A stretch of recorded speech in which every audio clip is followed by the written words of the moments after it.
Isiniwalat ni Congressman Rodante Marcoleta at dating Defense Secretary Delfin Lorenzana ang umunong pagnanakaw ng ilang politiko sa pondo ng bayan na aabot sa 6.352 trilyon. Ang ngayon sa kanyang mga pahayag, ang naturang halaga ay maaaring naggamit sa iba't ibang proyekto at programa na hindi natupad o hindi napakinabangan ng mga mamamayan. Iginiit nila na ang patuloy na pag-aabuso sa kaban ng bayan ay may malaking epekto sa ekonomiya at serbisyong panlipunan. Ayon kay Marcoleta, malaking halaga ng 6.352 trilyon ay nawala sa mga proyektong hindi naman lubusang naisagawa, habang ibinahagi ni Lorenzana ang posibilidad na may sabwatan sa pagitan ng ilang mga opisyal ng pamahalaan at ang mga negosyanteng nakinabang sa naturang pondo. Inihikayat nila ang Kongreso na magsagawa ng masusing imbestigasyon upang malaman ang punot dulo ng anomalya at upang mapanagot ang mga responsable. Dagdag pa nila mahalaga ang transparency sa paggamit ng pondo ng bayan upang mapanatili ang tiwala ng publiko sa gobyerno. Nananawagan si Marcoleta sa sambayanan na magbantay at huwag manahimik sa harap ng mga ganitong uri ng katiwalian.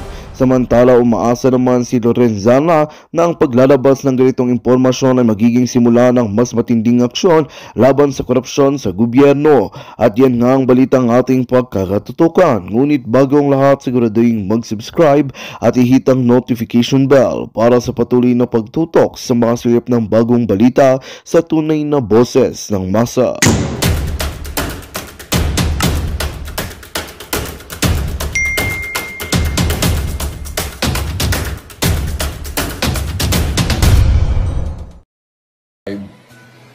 Sa ating kapulungan sa plenaryo.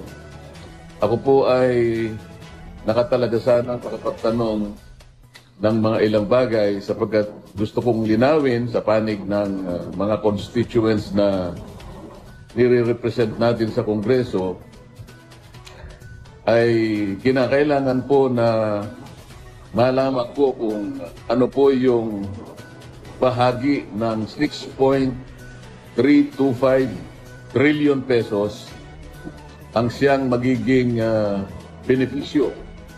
Ibig sabihin, ang siyang tutulay doon sa panig ng mga kababayan nating nasa kapos ang buhay.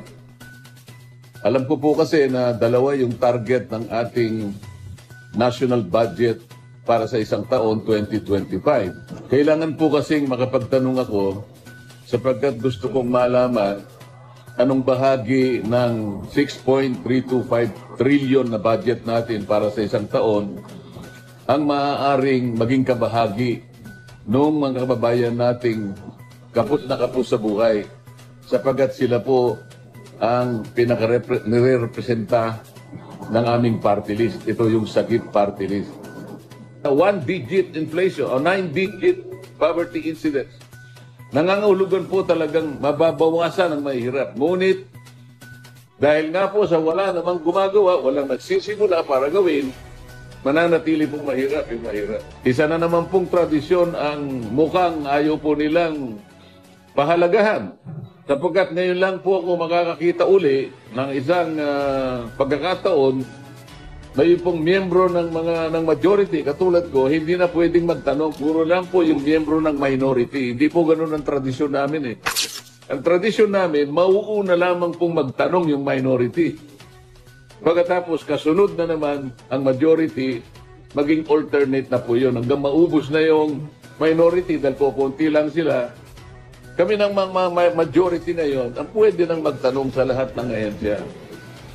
Ngunit hindi po tayo pinayagan, wala po akong magagawa. Ang akin lamang sanang pagtatanong ay nakatuon lamang doon sa tinatawag na general principles.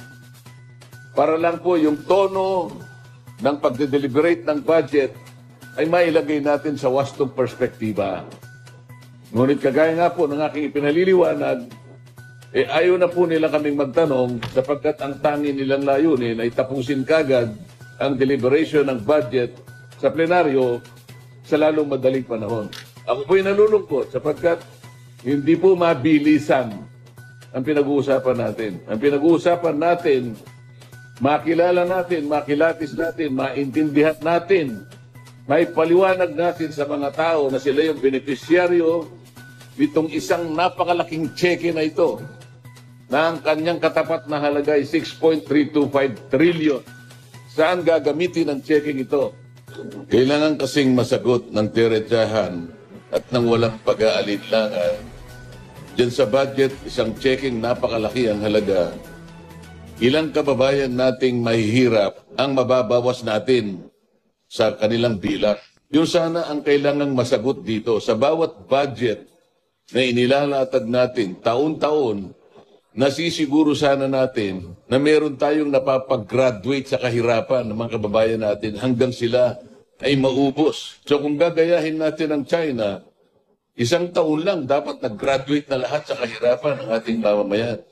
Ito yung gusto ko sanang masiguro. Ito yung gusto kong masagot ng diretso. Ang problema, hindi kami pinagtatanong. Gusto ko sanang usisahin kung bakit yung Magna Carta na ginawa natin sa loob ng 15 taon, Magna Carta 44, hanggang ngayon ay hindi naipatutupad ng maayos. Walang implementing rules and regulations, walang listahan ng mahihirap na sila ang magiging benepisyaryo nung batas na yon. Hindi umuusad, walang ginagawa yung National Anti-Poverty Commission, walang ginagawa ang NEDA para yung listahan na yon ay makuha natin. Ngayon, kung ang tinutukoy nila ay mabawasan ng 1 digit ang kahirapan sa ating bansa, at sila magsisimula, kahit kailan ay hindi matutupad yung kanilang hangarin sapagkat hindi gumagalaw yung batas at walang gustong sumagot at walang gustong gumawa at ayaw nila kaming bigyan ng pagkakataon na makapagtanong dito sa bahaging ito. Ngayong napaka-importante nito sapagkat ang kinakatawan nga natin ay yung mga mahihirap na kababayan dito sa ating bansa. Maraming salamat po at manatili tayong malakas, matatag ang pananampalatayang paniwala sa Diyos na kahit ano pong mangyari, huwag tayong kakala, silaban po natin. Sa Spokes Hour. Siguro alam nyo na po, no? Pina-aaresto na naman ako ng Kongreso. Alam nyo naman, dati na nila talagang plano yan. Ang totoo po niyan, kaya ako pinupuruhan ng Kongreso dahil ako daw ang pinaghihinalaan ni Speaker na ako daw ang nagkalat noong pulboronic video na ibinroadcast ni Maharlika. Alam niyo po, that's giving me too much credit. Kasi syempre, yung makaka-access lang ng pulboronic video, yung nakakalapit kay Presidente. Hindi naman ako nakakalapit kay Presidente. Tumakbo nga ako ng senador sa Unity, pero hindi naman kami naging malapit, no? Kahit anong gawin ko, talagang hindi naman talaga ako naging malapit sa kanya. Kasi talagang parang may distansya siya kapag bagong tao, no? Yun yung akin na-discover. Kaya nag-give up na rin ako. Sabi ko, di wag. Pero anyway, kaya po talaga sa mulat mula, pinupuruhan nila ako. Now, alam ko naman ho bilang abogado na may kapangyarihan ang Kongreso na mag-cite in contempt. Pero alam nyo ba ho, kaya meron silang ganyang kapangyarihan, hindi po para magparusa. Wala pong kapangyarihan ng Kongreso na mag-contempt para magparusa. Ang kanyang kapangyarihan na mag-contempt ay para lang maprotektahan yung institusyon. So, unang-una po, hindi dapat ginagamit ang contempt pagpaparusa. Ako nga po, pinaparusahan ako dahil ako nga daw di umano yung source ng pulboronic video na hindi naman ako. No? Pangalawa po, bagamat meron silang ganyang kapangyarihan, sinabi na po ng Korte Suprema, merong limitasyon po yan. Ano mo yung limitasyon na yan? Unang-una, dapat yan po ay may kinalaman sa investigasyon. Pangalawa, dapat rin respeto ang karapatan ng mga resource persons. Now, anong kinalaman po ng aking Statement of Assets, Liabilities, and Net Worth sa POGO? Di ba po, ang iniimbestigahan ay POGO? Anong kinalaman ng aking mga income tax return sa POGO? Anong kinalaman ng bentahan ng pamilya ko ng lupa sa POGO? Anong kinalaman ng estate ng aking tiya sa POGO? Wala po. Ang katotohanan, wala silang mahanap na link sa akin sa POGO. Dahil sinabi na nga ni Cassie Ong na hindi talaga ako involved sa Lucky South. Pero dahil wala silang mahanap na link sa akin sa POGO, humahanap sila ng butas. At siguro naman makakahanap sila ng bukutas. Bakit? Hindi naman ako accountant eh. Alam niyo naman ako naggagawa ng mga required forms pero hindi naman ako talaga exact gumawa ng mga exact forms. Pero sa akin, Kung ang gusto nilang patunayan, meron akong unexplained wealth, bakit hindi na lang sila magsampa ng kaso?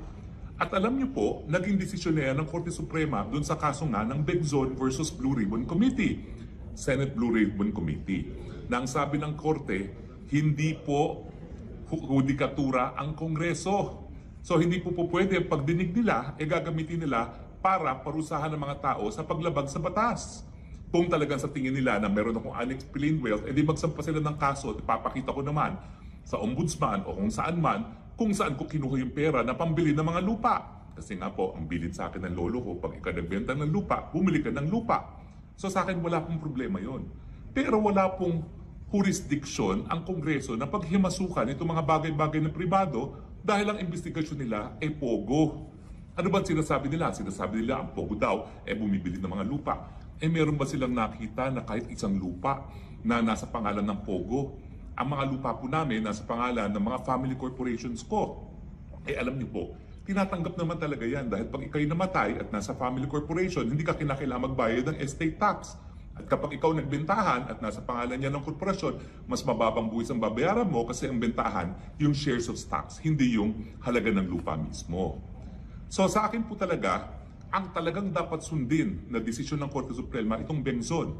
Pag hindi po at walang kinalaman sa iniimbestiga ng Kongreso, hindi dapat isiwalat ng mga resource persons. Pangalawa, kung talagang hinuhuli nila ako dahil sa isang krimen, wag nilang gamitin ang aking sariling testimonya at sariling mga dokumento ko na ebidensya lamang sa akin. Yan po yung karapatan against self-incrimination. Humanap sila ng ebidensya kung sinasabi nila na pogo ang bumili ng mga lupa namin, di ilabas nila. Paano naman po mangyayari yun? Yung mga aking family corporations, 2014 pa sinimulan. Wala pang pogo sa Pilipinas. Nasimulan na yung aking mga family corporations. Ang mga bentahan po, bago pa. Sumulpot yung Lucky South 99 na yan, na pilit nilang inuugnay sa akin.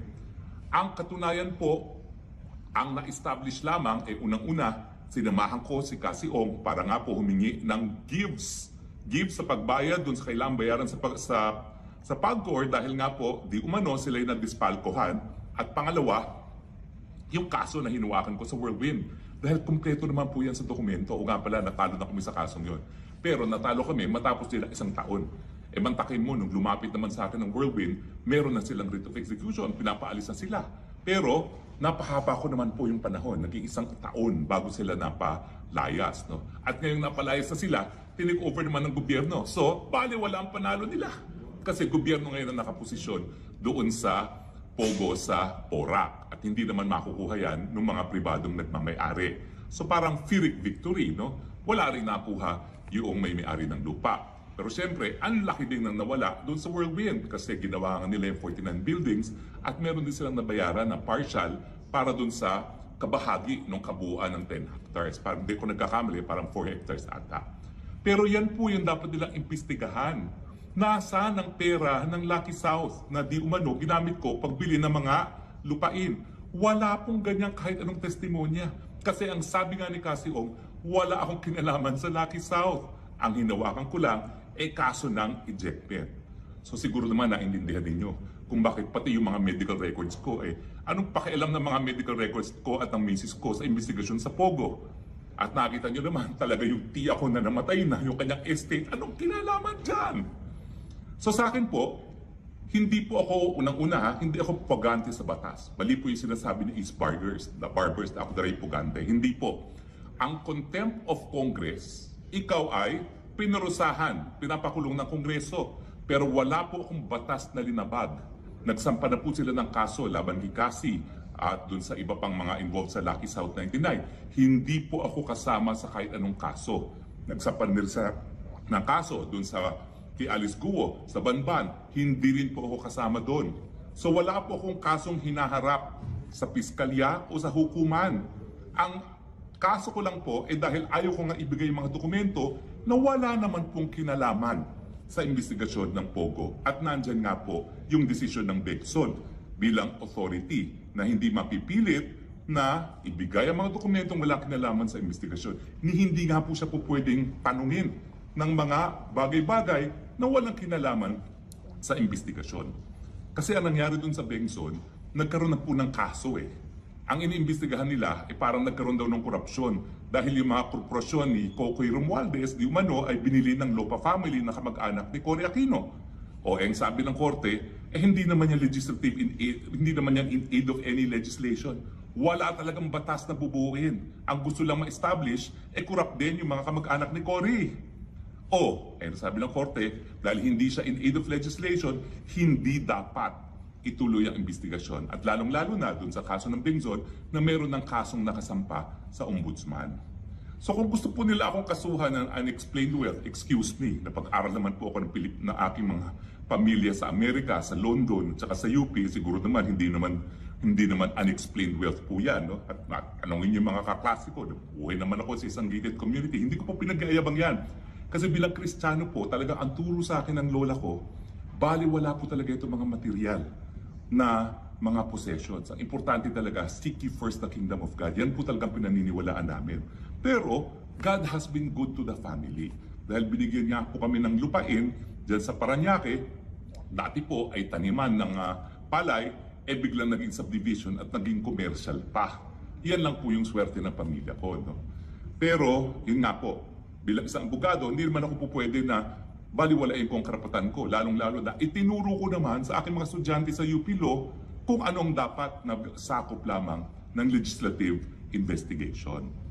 So ulitin ko po hindi ako pugante dahil ako po ay lumabag sa batas. Pugante ako sa Kongreso lamang. Wala po akong pakialam.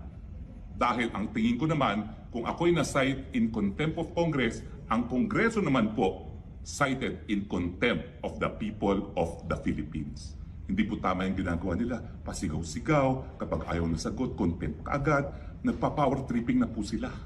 Miski wala po silang batas na binubuo, tuloy-tuloy ang paninira nila sa pamilyang Duterte, doon sa extralegal killing, sa droga, at siyempre sa pogo. Hindi po tama yan. Ako po'y naging mambabatas. Binibigyan ko po ng importansya yung institusyon. Pero anong batas ba ho ang bubuin nila? Meron pa bang bagong batas na kinakailang buuin? Yung IHL code po, kami po nagsulong yan at batas na. So hindi lang po murder ang po pwede gamitin kapag nagkaroon ng widespread and systematic killings. No? Pwede rin ang crimes against humanity. O ano pang batas ang buuin mo para dyan sa mga drug killings? Ganon din po sa Pogo. Ang dapat lang nabuuin na batas, total ban ba o hindi? Bagamat doon sa SONA ni PBBM, sinabi niya total ban ng Pogo, ay nako. Iba na po pangalan nila, IGL. At ngayon may kumakalat, may lumulutang. Meron daw 12 na parang 12 disipulo ni Kristo na mai-exempt sa ban. So kapag sinabi kasi ban, lahat dapat bawal. Walang exception. Di ba po? Ay nako. So, ang anong tanong? Magpapa-aresto ba ako o hindi? Well, naniniwala po kasi ako na kapag ang Kongreso ay lumabag sa kanyang kapangyarihan at naging guilty of abuse of power at grave abuse of discretion amounting to lack of jurisdiction, illegal po ang kanilang order. Kinikilala ko po na kinakailangan magkaroon ng desisyon sa Korte Suprema. Kaya nga po, aantayin ko ang desisyon ng Korte Suprema. Samantalang nag-aantay po ako, importante po aking kalayaan. Hindi ko po isusurrender muli ang aking kalayaan gaya ng nangyari nung una na nasurrender ko siya ng isang araw nung ako po'y nagpakulong dahil di umano dinisrespect ko raw ang Kongreso. Kung maalala nyo wala pong disrespect doon. Walang pagbabastos. Ang polite-polite ko pa nga. Pagamat, sabi nila dapat makontent ako muli dahil ang dami ko raw masasakit na salita na sinabi matapos akong mapalaya. Alam niyo po, hindi gaya ng hukuman na pinuprotektahan laban sa pagbabatikos ng publiko, ang Kongreso po, hindi naman binibigyan ng ganyang proteksyon. Wala pong indirect contempt. Bakit? Kasi puro politiko po sila. Kaya po nilang sumagot. Samantala ang mga West, pinuprotektahan laban sa mga pagbabatikos kasi hindi sila makasagot. Ang kanilang sagot ay doon lamang sa kanilang mga desisyon. So, mga kaibigan, hindi po ako pugante. Ako po isang ordinaryong mamamayan, pinaglalaban ang kanyang karapatan. Alam ko po na makapangyarihan ng mga congressmen. Alam ko po napakadami nila. Pero ako naman po, bilang ordinaryong mamamayan, may proteksyon. Ang tawag po dyan, ang Bill of Rights ng saligang batas at paninindigan ko po yan. Dahil kung hindi paninindigan ng mga ordinaryong mamamayan ng kanilang karapatan, tuluyan pong lalabagin ng mga power trippers. Aantayin ko po ang desisyon ng Korte Suprema. Kapag sinabi ng Korte Suprema, ilabas ang dokumento, ilalabas ko po yan. Pero sa ngayon po, antayin muna natin ang desisyon ng hukuman. At kung ako ay in contempt of Congress, tatanggapin ko po yon dahil ako naman, hinihimo ko ang aking mamamayang Pilipino, i-contempt of the people po natin ang Quad Committee at itong Kongresong ito. Maraming salamat po sa inyong patuloy na suporta at pagtangkilik ha. Alam niyo po talagang nag-iisa lang ako. Ang kalaban ko isang napakalaking institusyon, mga mayayaman, mga makapangyarihan, speaker na kamag-anak pa ng presidente. Pero nandyan po ang aking pananampalataya sa Panginoon at nandyan po aking paniniwala na ang sambayang Pilipino suportado po kapag pinaninindigan ang karapatan ng mga ordinaryong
Magandang balita ang hatid namin sa inyo ngayong araw. Sa pagtatapos ng aming balitaan, nagbigay kami ng mga mahalagang impormasyon. Maraming salamat sa pagtutok at pagsuporta sa aming programa. Huwag kalimutang manatili sa mga susunod na araw para sa mga bagong balita at mga kwento na dapat nating abangan.